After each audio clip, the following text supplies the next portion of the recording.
Привет! В этом выпуске мы расскажем вам про наш отдых в Турции. Когда ты вдвоем и четверо детей, это еще нормально. А когда один и четверо детей, это реально потерять кого-то. Это катастрофа. Облазили весь район, где Соня. Что это вообще было? Вообще у нас дети очень дружные. Они никогда не ссорятся, никогда не дерутся, всегда друг друга поддерживают. Всегда. Отдыхали мы с 4 детьми, поэтому я не знаю, это был отдых или путешествие, или что это вообще было. Мне глаз дергается, когда я слышу 4 детей путешествия. Вот, но мы все равно продолжаем топить за то, что нужно ездить с детьми. Это классно, это весело, это не всегда просто, но оно того стоит. В 2021 году мы очень сильно хотели путешествовать, но эти планы немного подкорректировал Михей. Скажи, Соня, она тебя не понимает. Соня, у нас родится кто? Ну, ребенок, или братик, или сестричка, пока непонятно кто. Я. А потом я лежала на сохранении, и мы боялись куда-то летать. Только там на 6-м месяце беременности мы полетели в Грузию вдвоем без детей вообще. И мы там старались аккуратненько, нигде не лазить. Сильно высоко на гору не подниматься. Берегли себя как могли. Казбеги. Вот, да. Вы можете посмотреть это. Было прикольно.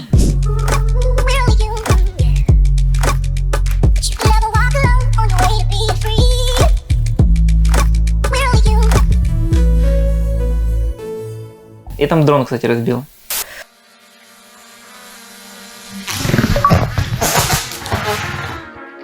Но беременность сохранила. В общем, дети уже очень сильно хотели куда-то поехать, и мы решили, что Турция – это самый оптимальный вариант, и лететь 2 часа. Почему не Египет, мы показывали в этом выпуске. По всему. Потому что мы любим природу, а в Египте природа... А я хотела гранаты и инжир на дереве. 4 утра летим в Турцию с девчонками. Ты счастлива? Мы когда путешествовали на машине долго куда-то, когда Соня была маленькая и Полина, мы всегда брали такой типа happy box, что-нибудь такое, там типа разукрашки, лепилки всякие, наклеечки. На пару часов их хватает. Мы никогда практически не включаем ни в машине, не в самолете мультики, потому что если не привыкнут, что какая-то проблема или сложность, они могут смотреть 3 часа мультики, то все, ты потом ничем мультики не заменишь. Для кого-то плачущий ребенок – это катастрофа. Если они зайдут куда-то с плачущим ребенком, значит, кто-то будет думать, что они плохие родители, им будет стыдно, и они уйдут. А для нас это нормально, типа, плачущие дети – это не наша вина, мы в этом не виноваты, они просто мы делаем вид, что это не наши дети. Плакать, да. Дети лучше всех ощущают ситуацию в стране, поэтому они постоянно орут и ноют, орут и ноют. Когда ребенок уже кричит, бесполезно его воспитывать. Тем более в самолете обычно там есть причина расстроиться ребенку. Ему там некомфортно, да, может, у него заложило ушки, ему мало он места, устал, чужие люди боится, на него смотрят. Миллион причин. Да, это напряжно, поэтому лучше отвлечь максимально, подкупить даже, это неплохо. Ему нужно пережить этот полет, вам тоже, и всем остальным в самолете людям тоже. Не, ну здесь, наверное, самый главный принцип, который может помочь и нам помогает, это, во-первых, успокоить самого себя. Когда ты сам нервничаешь или злишься и начинаешь успокаивать ребенка, ничего хорошего из этого не получится. Утром мы спешим в школу, я говорю: девочки, у вас есть 15 минут, чтобы собраться и спуститься вниз. Вот. И Соня там что-то там забыла, что-то там, собирает игрушку и так далее, потеряла что-то, плачет, расстраивается. И я тоже весь уже такой, типа: Соня, мы опаздываем. И я что-то там накричал, говорю: Соня, короче, ты что, не могла это сделать раньше, или зачем тебе сейчас эта штука, давай поедем. И еду в машине и понимаю, что я на нее накричал не потому, что что-то сделал неправильно, а потому что я сам был нервный. И я говорю: Сонь, прости меня, я был неправ. Я такой же был нервный, как и ты, и такой же был расстроенный, как и ты. Просто ты, когда расстраиваешься, ты плачешь, а я, когда расстраиваюсь, я злюсь. Поэтому, как бы, когда вы видите, что с ребенком что-то не так, вам нужно в первую очередь самим... Успокойся сам. Успокой себя, а потом успокаивай ребенка.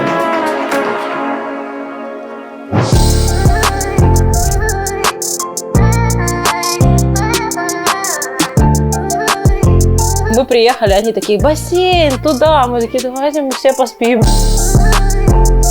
Короче, нам здесь однозначно нравится. Отель Риксос, Турция. Эта территория находится рядом возле Кемера. Называется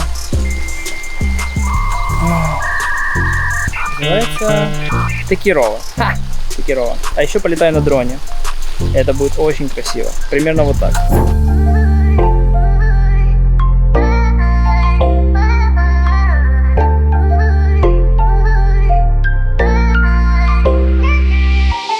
То, что мы летели очень поздно, говорило о том, что будет погода плохая.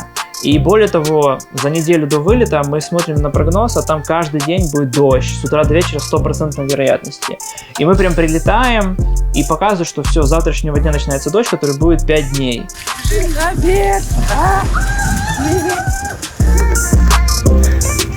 Гонял в номер, взял всякие штуки, плавательные костюмы, игрушки, настолки. Возвращаюсь в фойе, будем там тусить, пока дождь идет. Что делать? Скучно в номере сидеть. Эй, привет! Гуля! И маленький у тебя зонтик? Там начался шторм, реальный шторм. Я никогда его не видел. То есть волны поднялись, метра 2, наверное. И просто там такая огромная волна была. Смывала дорожки, все тупо сносило. Деревянные. Цунами, блин. Реально стрёмно.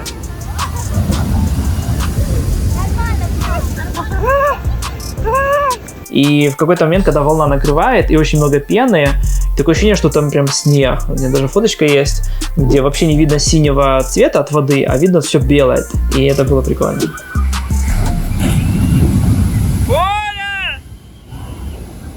И на самом деле все просто чудом изменилось. Пару дней было прохладно. На следующий день, да, прохладное было, чуть-чуть покапал дождь, но он был вечером. И там было жарко, мне кажется, мы даже загорели. Да, и мы купались на море. Мы на море уже не могли долго сидеть.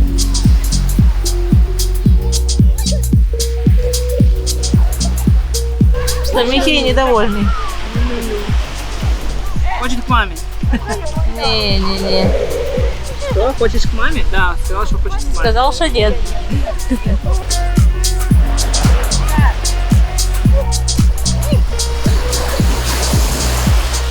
Короче, вот эта Apple штука, какой-то там гаджет, который ты ищешь, Тег. мы уже думаем подцепить его Соне куда-нибудь на рюкзак. У нас реально Соня очень мастер потеряния. Что? Да. Она даже в столовой, мы там были 2 недели. Вот тут столовая вот там 15 метров. раздача еды, и наш стол, она могла 10 кругов намотать, пока находила и уйти наш куда-то стол. в другую сторону. Мы ищем полчаса. Где Соня? А Соня с тарелкой ходит. Соня, сейчас я принесу это. Нет, Соня. Нет, Соня, нет. Мы сюда с Полиной ее послали, чтобы не потерять. Но Полина приходит, я потеряла Соню. Сонечка, что там у тебя? Она облилась яйцом. Потерялась и облилась яйцом. Сонька. Ну ты, я надеюсь, к последнему дню научишься находить дорогу. На 14-й день Соня, в принципе, Не, она начала ориентироваться в пространстве. А когда она там пошла домой, вот вроде она идет рядом с тобой. Вроде до дома его уже видно. Но Поворачивайся, где она Соня? промахнулась. Реально, облазили весь Ночью. район. Где Соня? Где это было? Я не помню. Где-то лазила. Когда ты вдвоем и Ой, на 4 пляже детей, Ульяну это еще потеряли. нормально. А когда 1 и это 4 жесть. детей, это реально потерять кого-то. Мы идем с Ульяной, давай я расскажу. Руслан пошел в номер.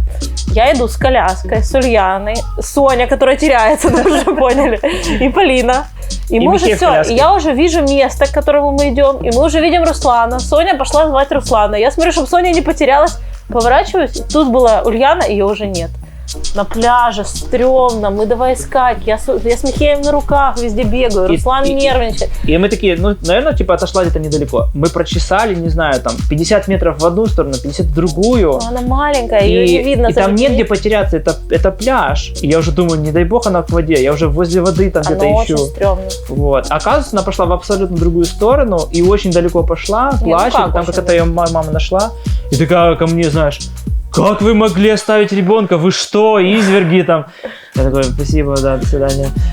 Дети все разные.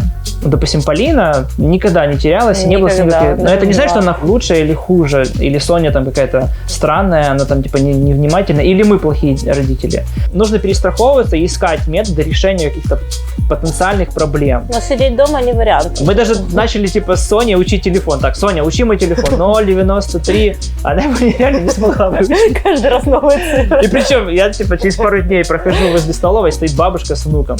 Так, внучок, запоминай мой номер телефона. 0,24. Я такой, ха-ха-ха. Типа, не только Не, ну, наши дети теряются. Да, но как бы потерять ребенка в другой стране или в этой все равно везде стрёмно, сидеть дома не вариант. Мы когда-то Соню на Контрактовой потеряли, поэтому... Там народу было очень много, да. Да. Просто оглянулся. Просто она ушла вперед. Да, мы Она просто просто ушла остановились. вперед, 1 секунда, и все, ты ее не заметил. И все, мы искали ее 20 минут. Когда ребенок потерялся, для него это в первую очередь стресс. Мы всегда думаем, что это для нас стресс. Он приходит, И ты его ругаешь, что где ты его ходил, ругать, да, типа, как ты мог, а они испуганные, и надо их жалеть. Взял Михея. Пойдем встречать рассвет у моря.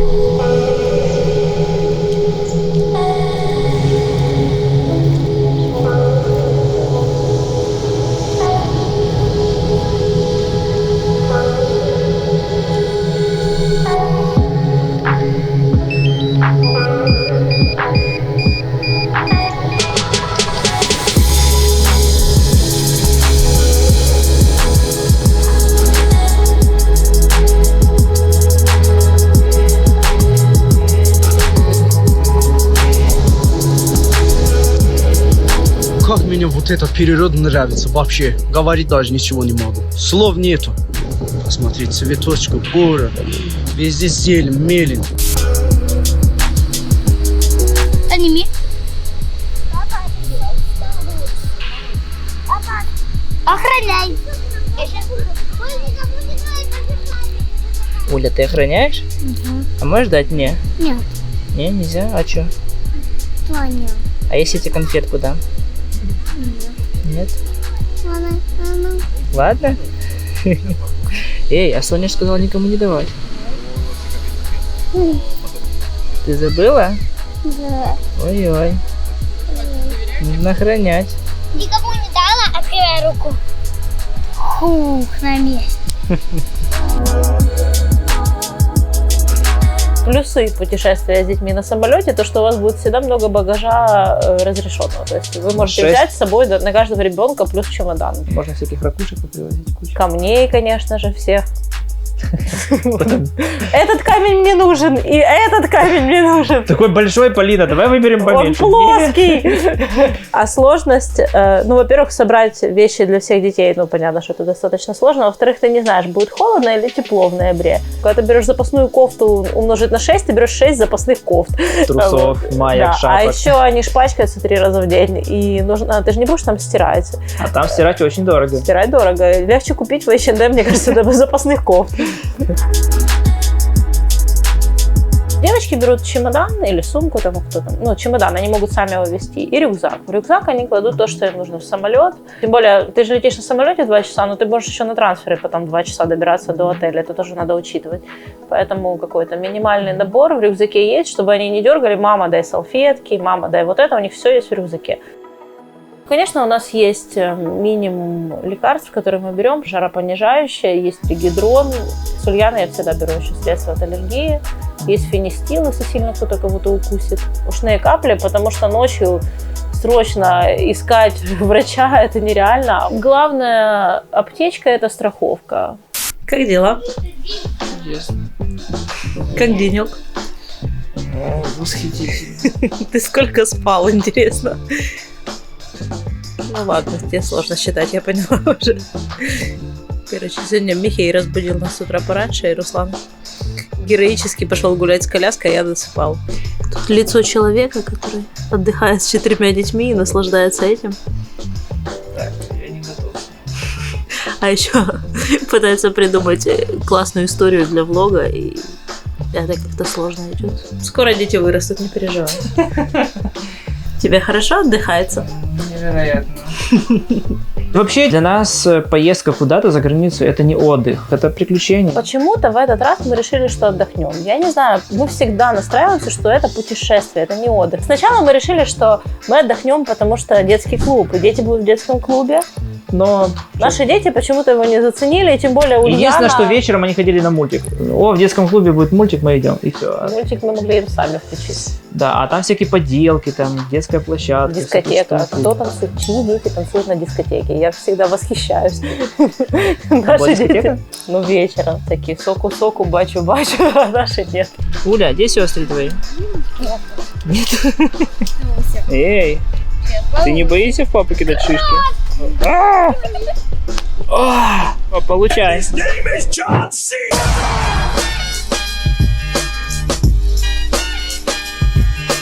Я всем скажу твоим друзьям, что вы бьете Полю. Эй, отдай мою шапку. Нет. Отдай мою шапку. Эй, стой. Собрать тебе шишки помочь? Да, Чтоб ты потом в меня кинула? да. Как это называется? Ну да. Все, теперь мне мотать? Еще одну. Еще одну? Да. Ладно. Все, достаточно? Нет? Все, я убегаю. Да. Нет. Давай. Все, собирай шишки, я побежал. Вы еще не подписались на наш канал? В смысле? Эй, ребята, вы что? Ладно, бегом. Ставьте на паузу, подписывайтесь, лайк. Кстати, кто из вас ставит колокольчики? Это очень важная штука, чтобы не пропустить новые видео. Ну вот, кстати, насчет All Inclusive, это такое уникальное место, которое требует какой-то подготовки. Мы когда летели, мы говорим, девочки, там будет очень много еды, поэтому мы должны договориться. Мы нарисовали тарелку, вот эту сбалансированную, там где белки, жиры, углеводы. Сладкое мы едим. И сколько там, какое количество? Только один раз, не каждый прием пищи, потому что там сладкого можно есть хоть 5 раз в день. Поль, ну что, вкусная еда? А лучше, чем в Макдональдсе. Там складывается впечатление, что ты живешь только ради того, чтобы есть. У тебя единственное расписание – это еда. Когда ты сам, это еще нормально, но с детьми, они же видят, у них как будто датчик, там, вот съешь только самое вредное. Я не знаю, как ваши дети. Причем ты в All Inclusive не можешь мало есть. Это просто нереально. Нет, вопрос не в том, что ты не можешь. Ты просто набираешь 5 разных блюд. Это ты. И они... Не, ну, я не знаю, взрослый он берет рыбу, салат, он понимает, но дети видят наггетсы, Какие картошку взрослые? фри, пиццу и сладости. У нас у Ульяны любимое слово «сладкое». Соленую еду. А что ты хочешь? Ну, сок это сладкое. Нет, котик, Ульяна ночью, ей было плохо, рвала, целый день не ела, короче, сложно. А тоже она же видит везде еда, ей хочется есть, и надо, чтобы у нее все прошло. Примерно вот так выглядит завтрак, когда один из детей отравился. Что, Сонь, смузи вкусное? Но очень полезное, да? Целый день ей нельзя было есть, поэтому мы развлекались как могли. Купили ей набор доктора, она там всех лечила. Надо в рот папе это. Надо было день отвлекать ребенка от еды. Вылечили. Do you ever look at someone and wonder what is going on inside their head? А в ночь вылета Соня, и нам нужно было лететь, а она постоянно ее тошнит, она она не может даже пить. И мы пошли к врачу, и он такой, нужно делать противорвотный укол, и у Сони сразу остановилась работа от страха. Больше с тех пор она не рвала. Короче, было сложно в этом плане, и мы еще прилетели, и тут неделю восстанавливали им животы.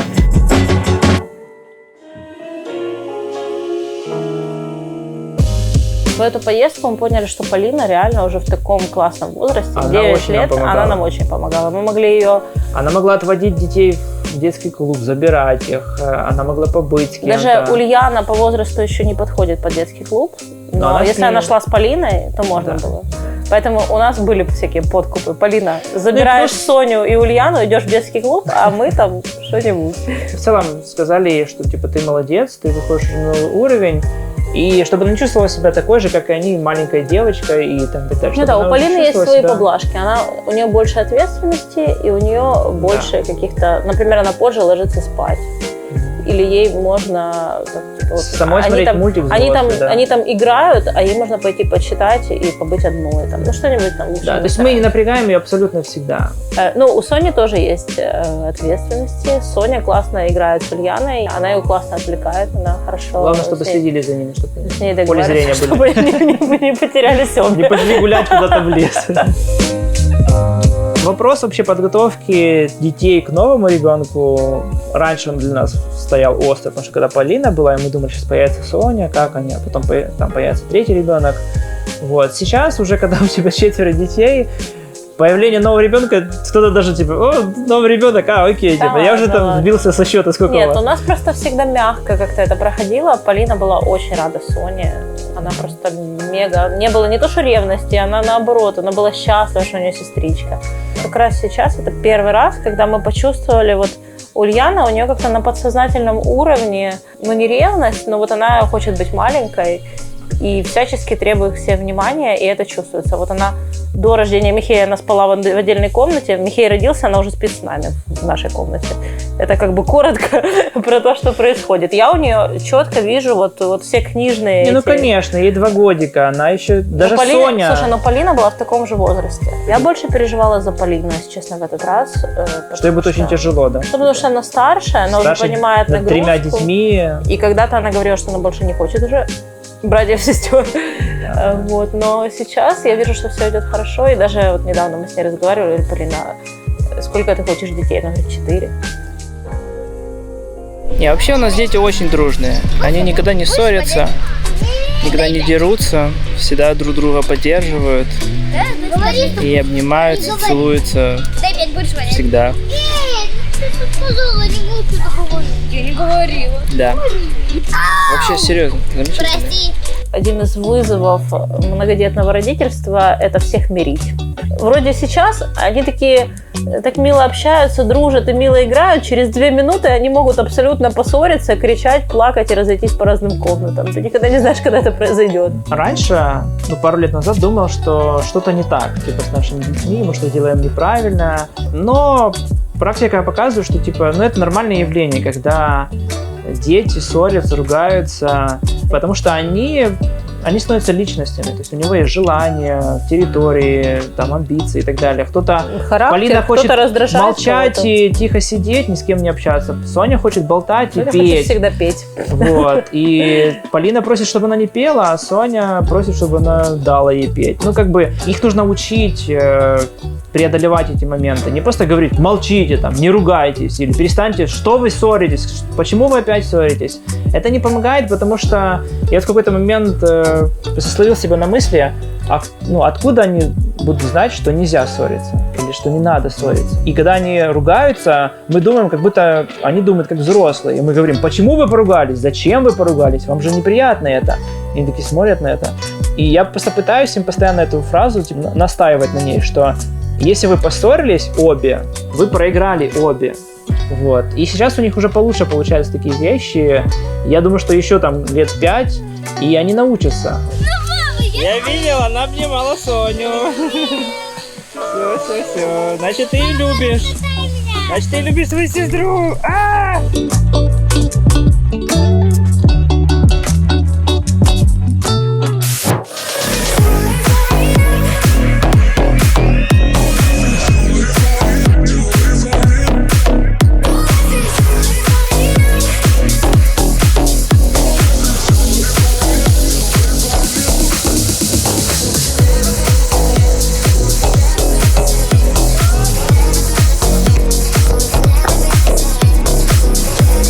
Сегодня мы целый день провели в парке легенд.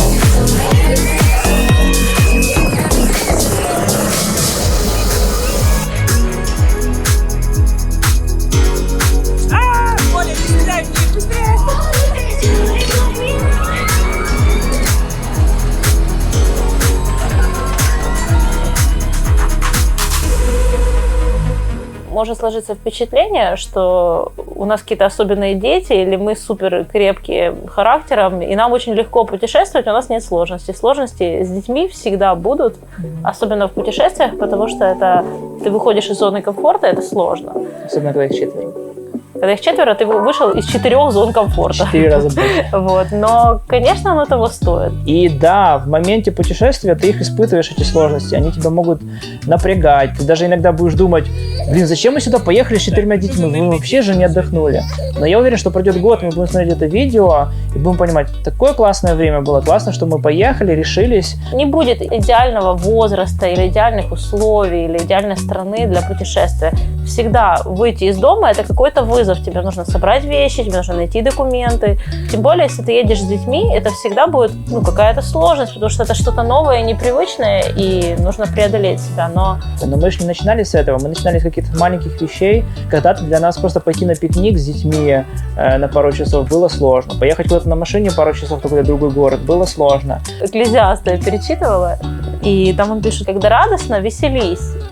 Но помни, что будет плохо, будут грустные моменты, это жизнь, у всех бывают всегда какие-то сложности. И просто пока тебе весело, веселись, будет грустно, грусти, такое бывает.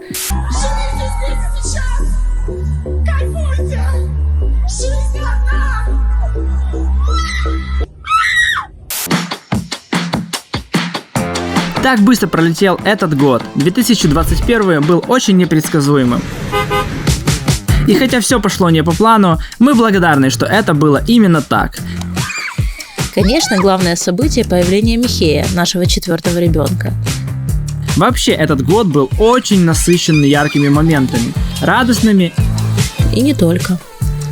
В следующем выпуске мы вспомним все, что было, и поделимся этим с вами.